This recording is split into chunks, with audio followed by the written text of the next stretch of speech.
एक दिन एक आदमी सोचते सोचते यहां तक पहुंच गया, जिस तरीके से वो बाहर घूम रहा था पार्क के अंदर, उसके ठंडी ठंडी हवा लग रही थी। उसने सोचा कि काश कि एक दिन ऐसा आए कि मैं इस ठंडी हवा की तरह बन जाऊं, जहां चाहे वहां चला जाऊं, जहां चाहे वहां बहने लग जाऊं। उस इंसान की ये बात उसको मन ही मन खाने लग गई और वो सोचने लग गया कि मैं क्या करूं कि हवा बन जाऊं, मैं क्या करूं कि हवा बन जाऊं। जैसे टाइम बीतता गया, उसी दिन उसी मौके पर क्या होता है कि सूरज और हवा, इन दोनों की आपस में लड़ाई हो जाती है। इन दोनों की आपस में लड़ाई हो जाती है और डिस्प्यूट ऐसा खड़ा हो जाता है कि जिस तरीके से तेज हवा चल रही थी, तो हवा ने ये प्रॉमिस किया या फिर ये शर्त रखी उस सूरज से कि अगर ये जो आदमी है, अगर मैं इस आदमी की शर्ट उतरवा दूं, हवा इतनी तेज चलूं कि इसकी शर्ट उतरवा दूं, तो मैं जीत गई। और अगर मेरे से इस आदमी की शर्ट नहीं उतरी तो फिर तुम अपना जोर लगाना। अगर तुम भी नहीं उतरवा पाए तो हम दोनों बराबर। अगर जो भी इस इंसान की शर्ट उतरवा देगा वो जीत जाएगा। तो जी क्या होता है, हवा चलने लग गई, बहुत तेज हवा चली, ठंडी हवा, गर्म हवा, कई तरह की तूफान आए, हवा चली, मतलब आंधी आई, मतलब जबरदस्त। और वो इंसान चलता जा रहा है, चलता जा रहा है, कभी उसका ये बटन खुल गया, कभी ये बटन खुल गया, उसने अपने आप को जकड़ करके पकड़ लिया, बार बार बटन बंद कर रहा है, बार बार अपनी कमीज को समेटे जा रहा है।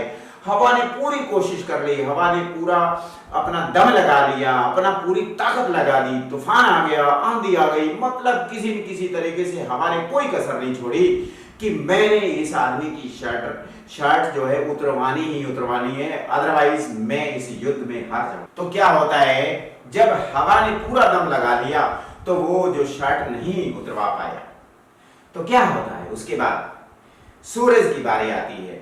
सूरज ने चमकना शुरू किया। जैसे ही सूरज ने चमकना शुरू किया, सूरज इतनी ज्यादा रोशनी से चमका, सूरज की धूप इतनी तेज हो गई, उस आदमी को पसीना आने लग गया। उस आदमी को पसीना आने लग गया।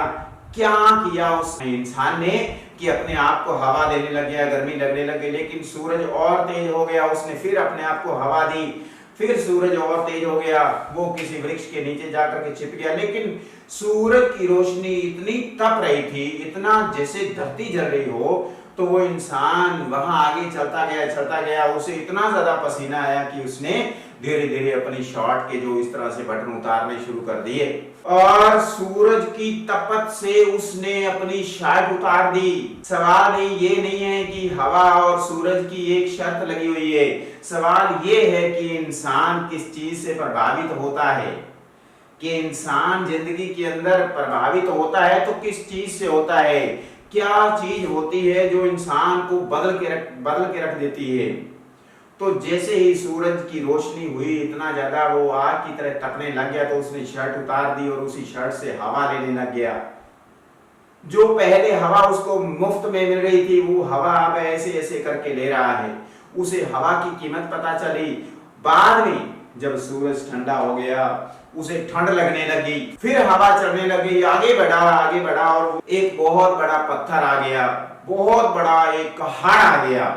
पहाड़ के वो एक साइड पर जाकर के लग करके बैठ गया और उसने देखा कि ये पहाड़ है, इस पर कोई चेंज नहीं है, यहाँ पर चाहे सूरज चमके चाहे हवा चले, इसको कोई डिगा नहीं सकता है, इसको कोई डुला नहीं सकता है, इसको कोई हिला नहीं सकता है, इसको कोई इधर उधर नहीं कर सकता है। क्यों ना मैं पहाड़ की तरह बनूं, क्यों ना मैं पहाड़ की तरह बनूं। इंसान को जिंदगी के अंदर पहाड़ की तरह डटे रहना चाहिए। मुसीबतें आएंगी, प्रॉब्लम्स आएंगी, बहुत सारे ऐसे कष्ट आएंगे, जिंदगी पल पल आपको कष्ट देगी, जिंदगी पल पल आपके लिए मुसीबतें खड़ा करेंगी और इस धरती पर आपको बहुत सारी मुसीबतों का सामना करना पड़ेगा। लेकिन आप लोगों ने उस पहाड़ की तरह अडिग खड़े रहना है, रुकना नहीं है, हटना नहीं है, वहीं डटे रहना है। इस लड़ाई के मैदान को छोड़ करके भागना नहीं है, आगे बढ़ते जाना है, डटे रहना है। एक दिन मुसीबतें भी आपके सामने घुटने टेक करके खड़ी हो जाएंगी,